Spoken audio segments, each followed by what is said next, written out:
Bonjour à tous, Passion Immo, nouvel épisode. C'est le premier épisode de l'année 2025, donc je suis très heureux de vous retrouver.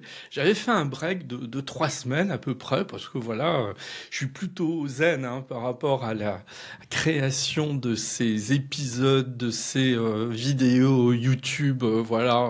Je suis pas enchaîné à ça, loin de là. Je ne suis pas le regard rivé sur les statistiques d'écoute et de fréquentation. Alors peut-être que je devrais, mais bon, disons voilà, j'ai d'autres activités et donc celle-ci m'occupe déjà pas mal de temps. Donc de temps en temps, j'aime bien aussi décrocher pour mieux repartir.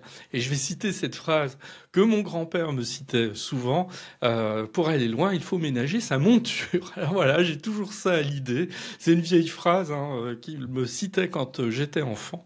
Donc je continue de l'appliquer. J'écoute toujours les conseils que me procurait mon grand-père à l'époque. Bon. Donc, on va être sur deux épisodes, en fait. On va être sur deux épisodes. Ça va être les tops et les flops de l'année 2024. Alors, j'aurais pu les faire il y a quelques semaines, mais moi, j'aime bien, là encore, prendre du recul. Et je trouvais intéressant de les faire en début d'année 2025. Comme ça, on a un recul complet sur l'année 2024. Et puis, dans quelques semaines, je vais avoir un épisode avec deux invités. Je vous en reparlerai le moment venu. Je vais avoir deux invités où on va essayer de faire de la prospective sur ce qu'on peut attendre en matière immobilière pour l'année 2025. Et donc, ça fera bien la jonction. Là, on va faire le bilan de l'année 2024 et plus tard, on parlera de l'année 2025. Alors, le premier épisode ici va être consacré au flop. Et l'épisode suivant, qui sera en ligne la semaine prochaine, il va être consacré au top. Alors, ce sont les miens, c'est ma sélection. Voilà, on peut ne pas être d'accord avec certains des choix que je vais faire, c'est très clair là-dessus. Alors, en tout cas, il y a une chose, c'est que début 2025, sur les flops, j'aurais eu de quoi faire 20 flops, parce que évidemment, compte tenu de la situation du logement, des difficultés, de la crise immobilière, bah oui, il y avait beaucoup de motifs à pointer des choses pas toujours très agréables. Côté top, je reconnais que j'ai eu un peu plus de mal à identifier, mais bon, j'ai identifié quand même heureusement des bonnes nouvelles. On en reparlera le moment venu. Donc, 5 flops.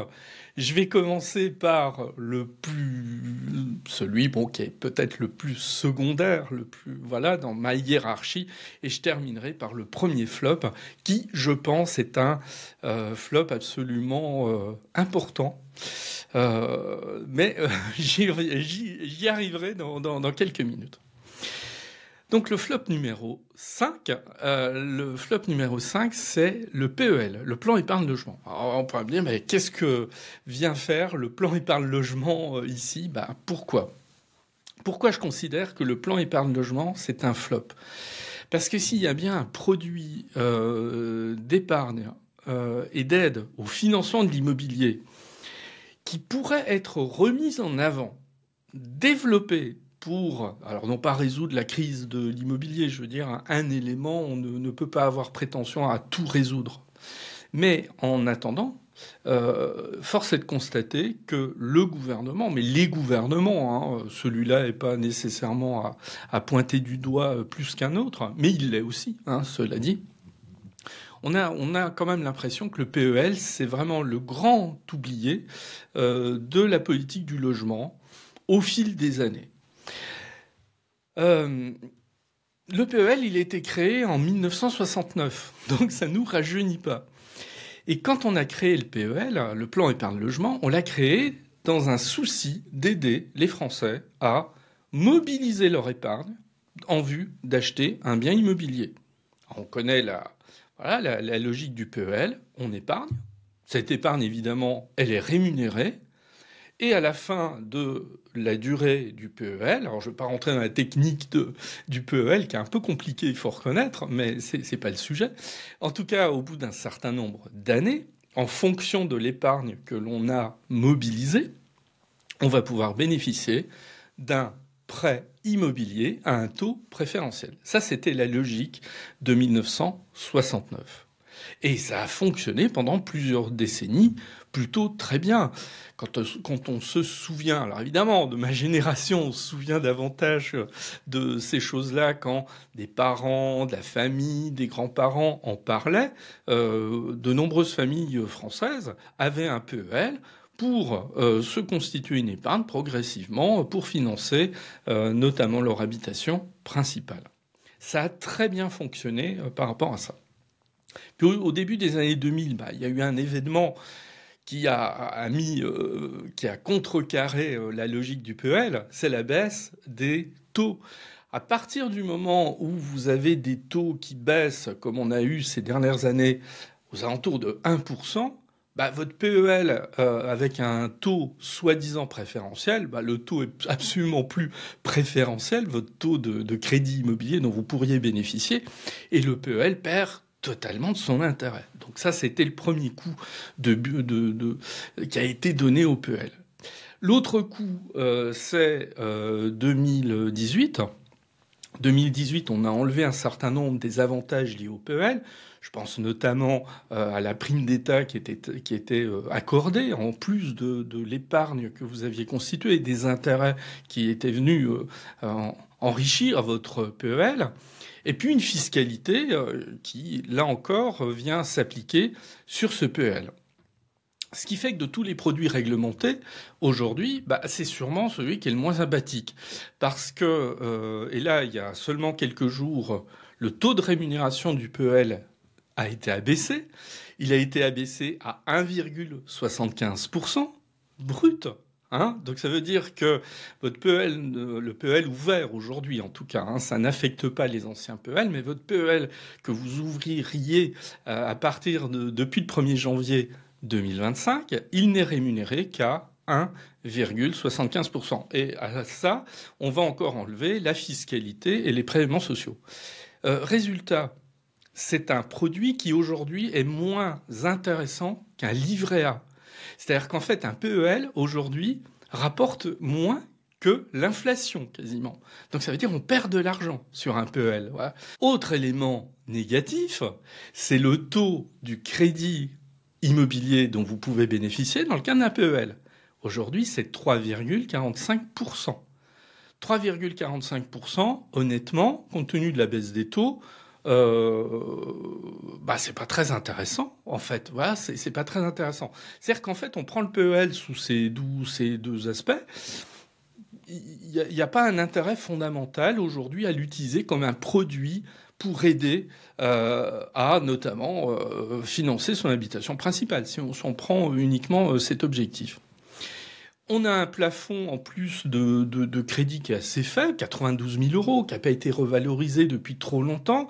Enfin bon, bref, je pourrais énumérer comme ça tous les éléments qui font que le PEL, c'est devenu un outil désuet, inintéressant pour financer un bien immobilier.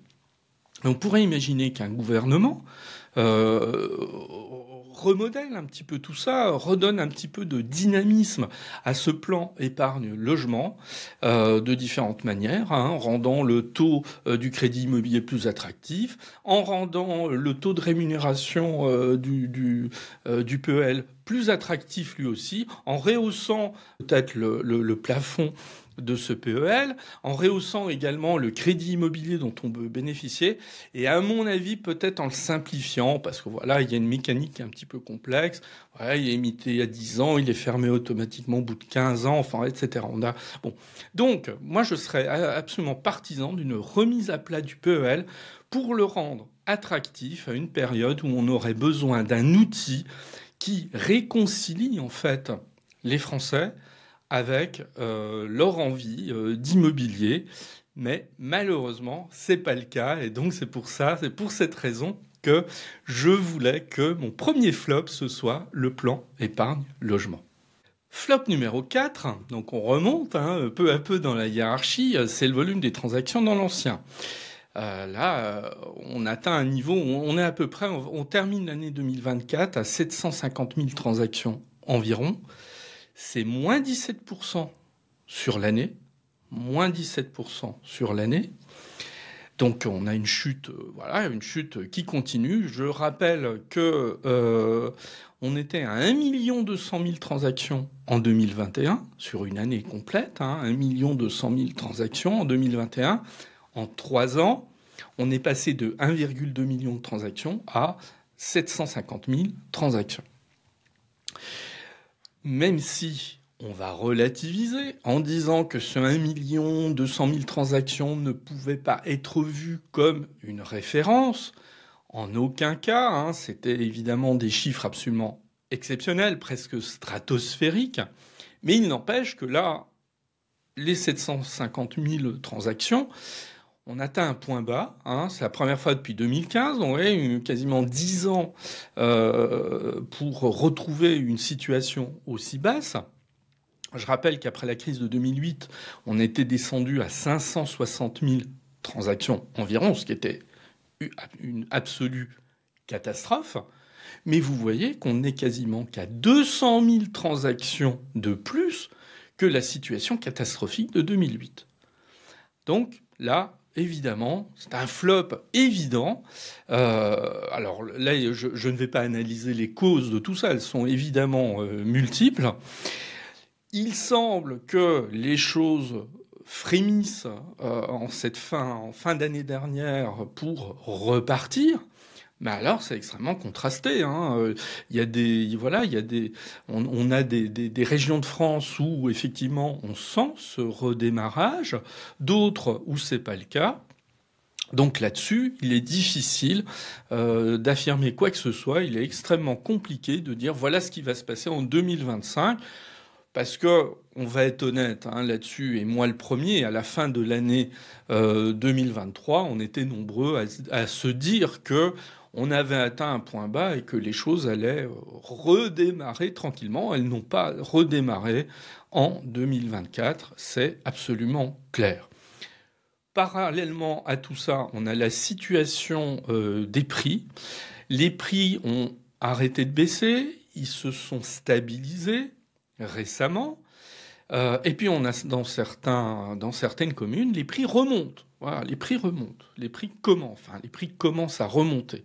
Mais là encore, c'est extrêmement contrasté. On a des endroits où les prix continuent de diminuer, même si la diminution est beaucoup plus faible dans sa tendance que celle à laquelle on a été habitué ces derniers mois.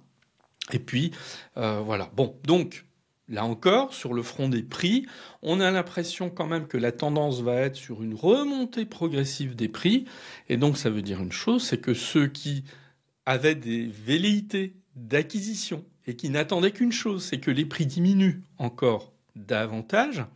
Alors ceux-là risquent de s'en mordre les doigts parce qu'ils risquent de payer beaucoup plus cher le bien immobilier qu'ils convoitaient éventuellement, ou le type de bien qu'ils convoitaient éventuellement. À attendre encore trop, ils risquent de se retrouver à payer des biens beaucoup plus chers qu'ils ne le feraient en ce début d'année 2025. Donc attention quand même à ça. Mais en tout cas, sur ces ventes de logements anciens, c'est inévitablement un flop de l'année 2024 et il tarde vraiment qu'on redynamise cette situation et que les choses arrêtent de se dégrader. C'est la seule chose qu'on peut espérer pour l'année 2025. Le troisième flop de l'année 2024. Alors, il n'est pas propre à l'année 2024, mais disons que la situation s'aggrave. C'est quoi la situation qui s'aggrave? C'est le manque de disponibilité en logement, et plus particulièrement concernant les étudiants. Et là, on a... Alors, je ne mets pas évidemment en balance la situation des étudiants par rapport aux adultes, disons aux familles. C'est tout aussi dramatique de ne pas trouver un logement quand on est étudiant que de ne pas en trouver un quand on est une famille. On est très clair là-dessus. Mais moi, ça commence quand même à me poser problème quand il y a une problématique de logement qui concerne nos enfants et qui concerne finalement la construction de leur avenir. Je vais juste citer une anecdote par rapport à ça. euh, au mois d'octobre, voilà, je prends un cours dans une de mes classes et j'avais un étudiant, bon, qui dormait à moitié, ce que j'aime pas spécialement. Alors peut-être que c'est mon cours qui était soporifique. Bon, je ne crois pas, mais en tout cas, voilà, il dormait. Bon, voilà, ça, sur le coup, ça m'avait un petit peu agacé. Quand on en a parlé par la suite, parce que je voulais savoir un petit peu ce qui se passait, j'ai appris que cet étudiant il avait du mal à se loger, qu'à chaque fois qu'il venait sur Lyon pour suivre les cours, puisqu'il est en alternance, il était obligé de prendre du Airbnb. Et que là, bah, il était tombé sur un Airbnb défaillant, voilà. Et donc, voilà, il y avait du monde, etc. Enfin bon, voilà, une situation très très compliquée.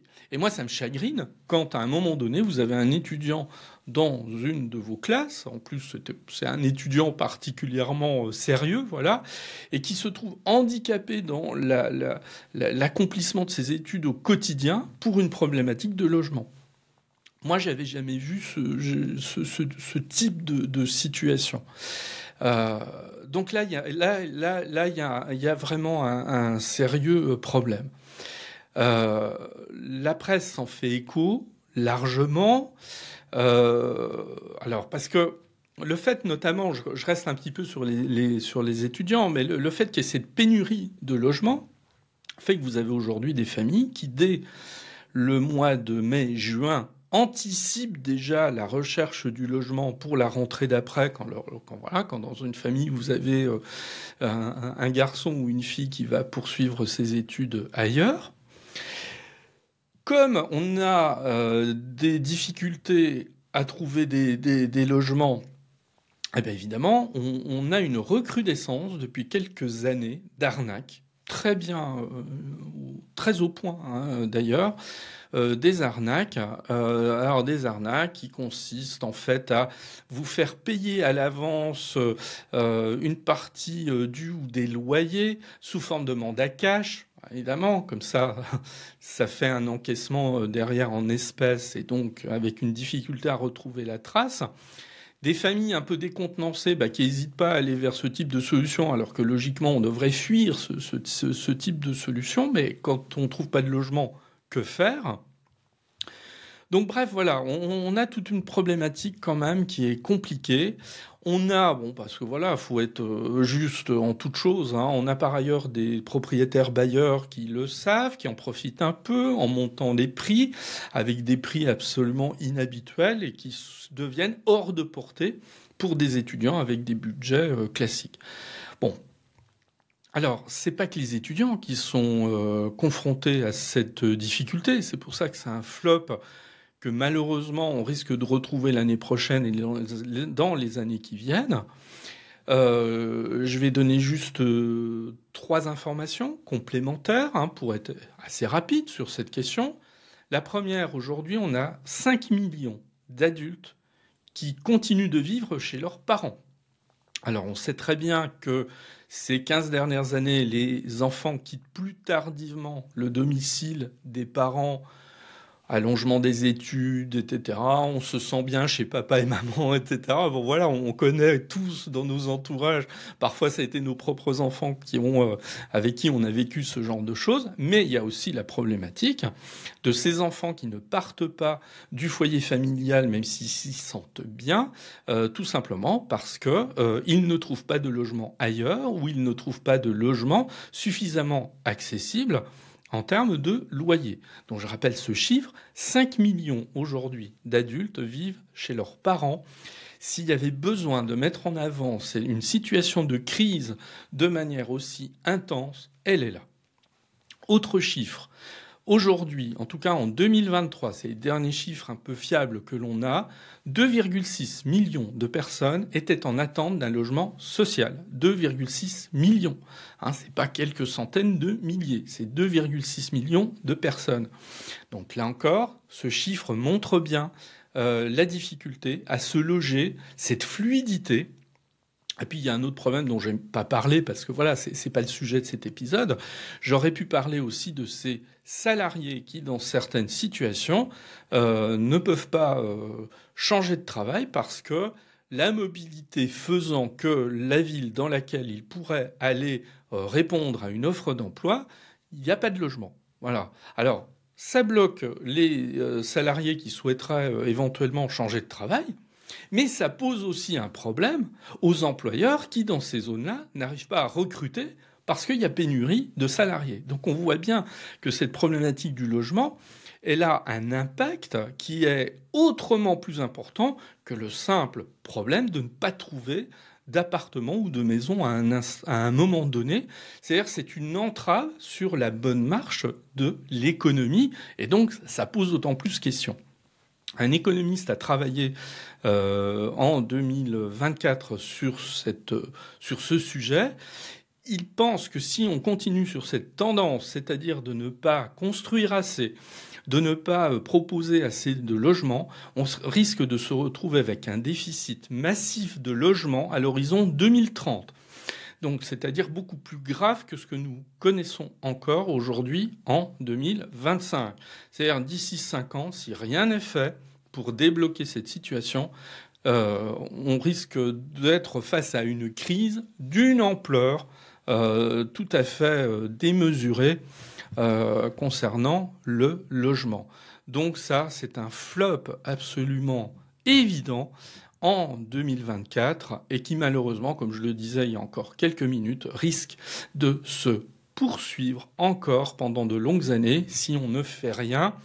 Et ça sera un peu ma conclusion avec le flop numéro 1, on ne fait pas grand-chose aujourd'hui pour essayer de résoudre ce problème.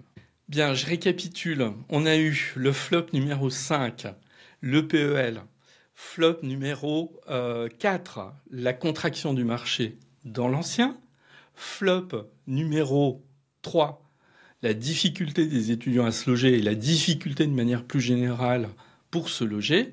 On en arrive au flop numéro 2, donc l'avant-dernier, c'est l'effondrement de la construction neuve. Et l'effondrement de la construction neuve, ce flop, lui, il devient extrêmement problématique. Donc vous voyez, je monte en puissance au fur et à mesure, malheureusement, parce que en 2024, seuls 250 000 logements ont été mis en chantier. On pourrait se dire, oui, mais c'est peut-être suffisant. Non, c'est le niveau le plus bas depuis les années 50. Depuis les années 50. Bon, alors là, voilà, le chiffre, il est absolument effrayant.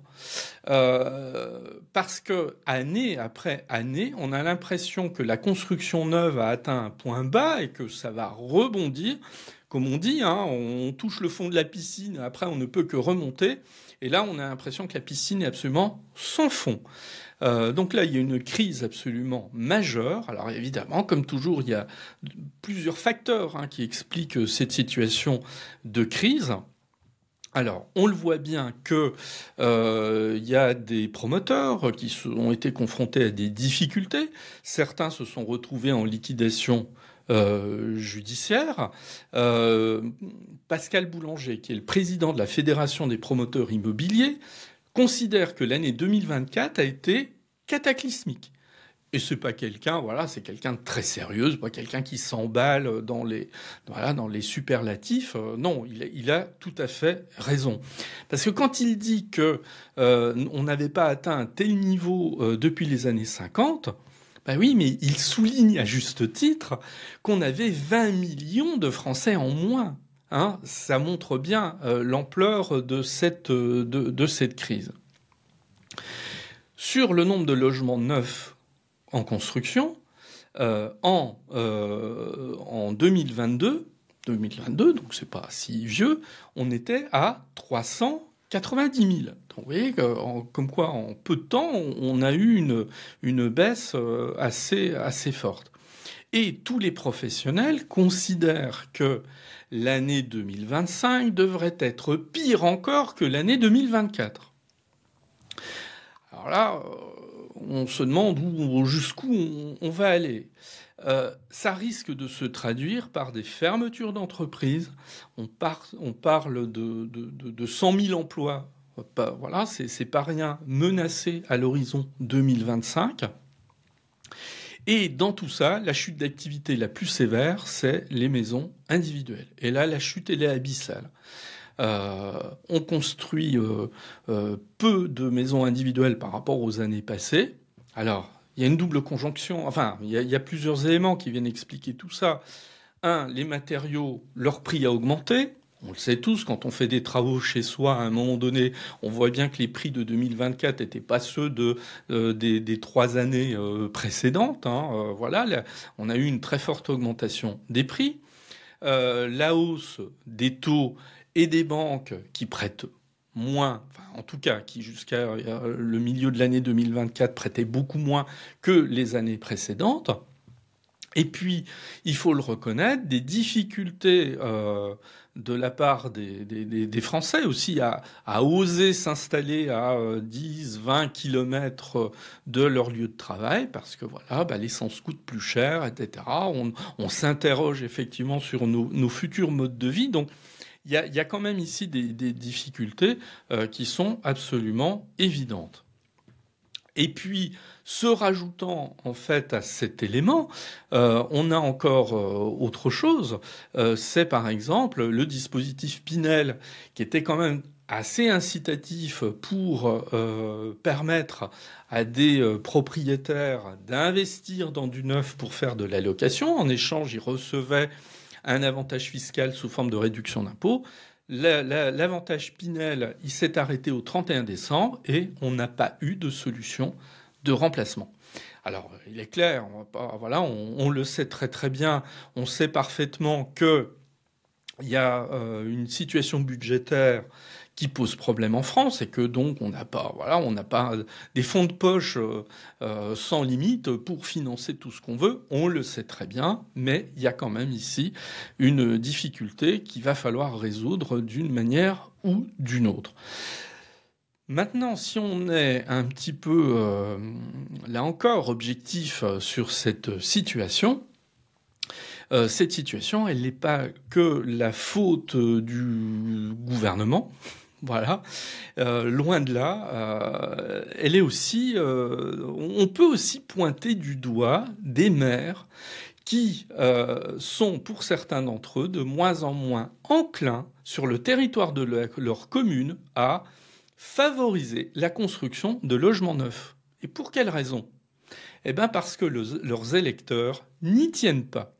Et là, vous voyez, il y a une forme d'ambivalence. C'est que on a d'un côté des Français qui râlent parce que, oui, on construit pas assez et donc ça complique quand je veux chercher un nouveau logement.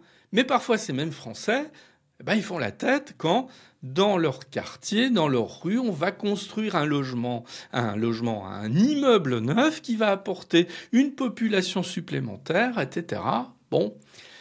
Oui, il y a des inconvénients à tout et on a malheureusement de plus en plus une partie de la population française qui ne veut que des avantages mais sans subir le moindre inconvénient. Donc là, il y a aussi une contradiction qu'il va falloir résoudre. Mais là, vous voyez, à un niveau individuel, c'est pas qu'une question de gouvernement, c'est aussi une question de mentalité globale où on a des... Et les dernières élections municipales, d'ailleurs, l'ont montré, puisqu'on a un certain nombre de maires qui se sont fait élire sur la promesse d'arrêter toute nouvelle construction sur le territoire de la commune. Voilà. Bon. Donc, on a là une problématique qui est plus complexe qu'on l'imagine. Mais en attendant, ce flop numéro 2, il était évident. La construction neuve, on touche le fond et il va falloir quand même résoudre, là encore, une problématique de manière urgente. Et j'en arrive au flop numéro 1, donc c'est-à-dire celui qui est vraiment en tête de liste.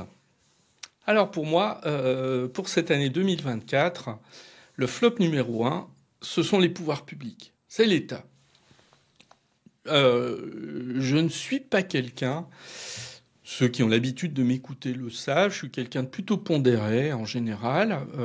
Je ne fais pas partie de ceux qui critiquent toujours quotidiennement les gouvernements. Voilà, parce que je pars du principe que la critique est aisée, mais l'art de gouverner est sûrement plus difficile que d'aucuns veulent bien le dire. Voilà. Donc, bon, mais quand même là. Là, on a un État qui est totalement à la ramasse sur la question immobilière, sur la question du logement. Je vais prendre quelques exemples, simplement. Ces 2 dernières années, on a connu 4 ministres du logement. 4. Alors, on va me dire, oui, il y a eu des gouvernements successifs, le logement n'est pas le seul ministère qui a été affecté par ces difficultés, je suis entièrement d'accord, mais ça n'aide pas. Difficile d'avoir une politique de long terme quand on a une succession de ministres. Voilà, ça devient extrêmement compliqué. Et là, on le voit bien. Donc, on a des ministres qui sont en moyenne là 6 mois. En moyenne, parce que dans le précédent gouvernement, celui de Michel Barnier, le passage était plus court, même si la ministre a été reconduite dans ses fonctions. Donc, ça n'aide pas. Je vais donner un exemple de quelque chose qui avait été démarré en 2023, qui était le Conseil national de la refondation logement, où il y avait une idée que je n'étais pas le seul à la trouver excellente, mais une idée très intéressante. On met tous les acteurs autour d'une table et on leur demande de travailler ensemble et de faire émerger un certain nombre de solutions. Toujours très intéressant. Déjà, ça permet aux uns et aux autres de constater que les problématiques sont plus complexes qu'on l'imagine. Voilà. Et que il faut faire des compromis et qu'on ne peut pas tout. Et avait émergé au fil du temps, moi j'avoue que je suivais de manière assez attentive les travaux de ce Conseil national, il en émanait des choses plutôt passionnantes, dans lequel le gouvernement d'alors avait décidé qu'il irait puiser un certain nombre d'idées. Il y avait, on parlait d'un projet de loi qui reprendrait tout ça. Tout ça, ça a été un coup d'épée dans l'eau. C'est-à-dire qu'en fait, tout ce travail a été rayé d'un trait de plume. On n'en a tenu aucun compte. Voilà. Moi, je trouve ça dommage. Alors, au-delà du côté dommage, on a des gens qui ont travaillé pendant plusieurs mois sur ces questions-là. On met un peu leur travail aux oubliettes. C'est quand même assez déplorable, il faut bien le reconnaître. Et on imaginait beaucoup de choses derrière. Rien ne s'est fait. Là, je suis désolé, mais sur une question comme ça, l'État a été totalement à la ramasse, alors qu'il y avait une opportunité absolument formidable de faire émerger des solutions de long terme. Voilà, surtout de long terme, c'est souvent ce qui nous manque. L'effort sur le logement. Là encore, il y a un chiffre qui est assez significatif. En 2010, on consacrait 2,2% de notre produit intérieur brut au logement. C'est-à-dire, on avait un effort chaque année sur le logement qui était à hauteur de 2,2% de notre richesse nationale.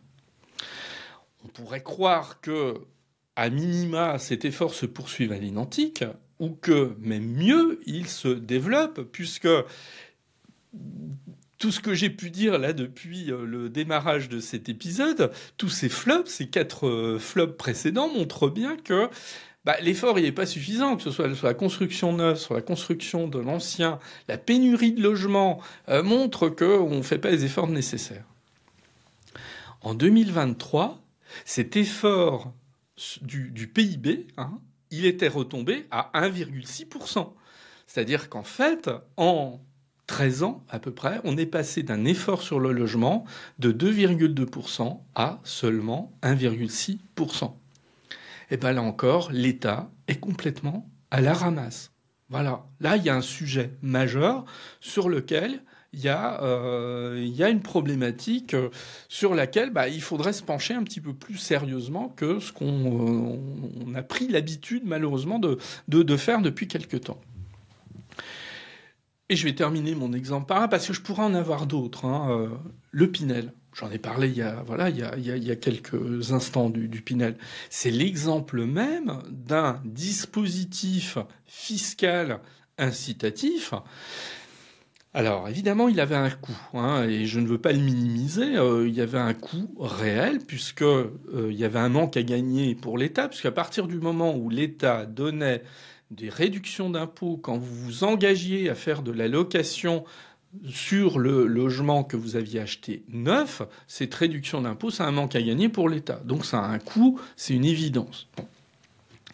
Mais, alors, même s'il est difficile d'avoir des chiffres absolument très très fiables, mais on peut considérer que dans certains programmes de construction neuve, 40% environ des logements vendus l'étaient grâce au Pinel. Donc c'était pas peanuts dans un coin, c'était pas les cacahuètes, hein, c'était quand même une part non négligeable de l'incitation à la construction neuve. Quand l'État a décidé de l'arrêter, puisqu'il est arrêté là depuis quelques jours en fait, c'était le plus mauvais moment. C'est-à-dire qu'on a arrêté le Pinel au moment où la construction neuve était dans une crise absolument effroyable.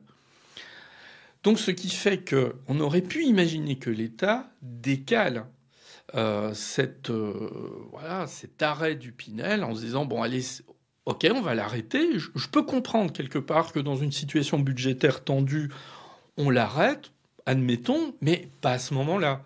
Ou alors, il fallait le faire avant. Vous voyez, on l'aurait fait il y a quelques années quand la construction neuve était extrêmement dynamique. On se disait, bon, allez, on va baisser la voilure à ce niveau-là.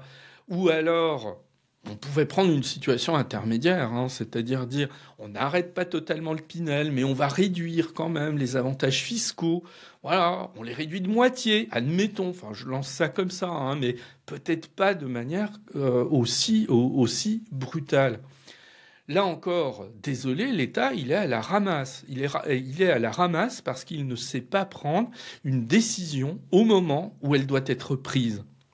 Soit il aurait tendance à la prendre trop tôt, soit ici, il la prend trop tard. Enfin bon, peu importe, c'est pas le bon timing. Et on aimerait un État qui soit davantage à l'écoute et réceptif au mouvement de l'économie et qui prenne une décision au moment le plus opportun. Bon. Donc, j'ai pris ces quelques exemples qui montrent bien que, en tout cas, en début 2025, et je ne vais pas faire injure au nouveau gouvernement qui s'installe, d'autant qu'on a une ministre qui était déjà présente dans le gouvernement Barnier, qui continue et qui visiblement est à l'écoute et fait plutôt ses preuves. Mais après, quelles seront ses manœuvres budgétaires? Ça, c'est un autre problème. Mais en tout état de cause, la politique du logement et de l'immobilier ne peut pas rester aujourd'hui en l'état. Et c'est la raison pour laquelle j'ai terminé avec ce flop qui pour moi est le flop numéro 1 parce que quelque part il a un impact sur tout ce que j'ai pu décrire précédemment et on aimerait bien que l'année 2025 ça soit une année où enfin on prenne un certain nombre de décisions, alors peut-être modestes, mais parfois je vais vous dire, moi je pense qu'il est préférable de prendre des décisions modestes mais durables, qui s'installent sur le long terme, que de faire des grands coups médiatiques qui ont un impact extrêmement limité. En tout cas, très clairement, là, à ce stade-là, nous sommes tous en attente que quelque chose bouge enfin. Ça, c'était le flop numéro 1 de 2024. Et j'ai envie de dire, malheureusement, c'était le flop numéro 1. Alors voilà, cet épisode, il est terminé. Hein, mon énumération des 5 flops de l'année 2024. Vous voyez, ça nous aura permis de faire un tour d'horizon sur la situation de l'immobilier et du logement. Elle n'est pas géniale, hein, on ne va pas se dire le contraire. Et donc, je vous donne rendez-vous pour le prochain épisode où là, on va être un petit peu plus optimiste puisqu'on parlera des tops en matière de logement et d'immobilier pour l'année 2024. Je vous souhaite une bonne fin de journée, une bonne semaine et donc à très bientôt.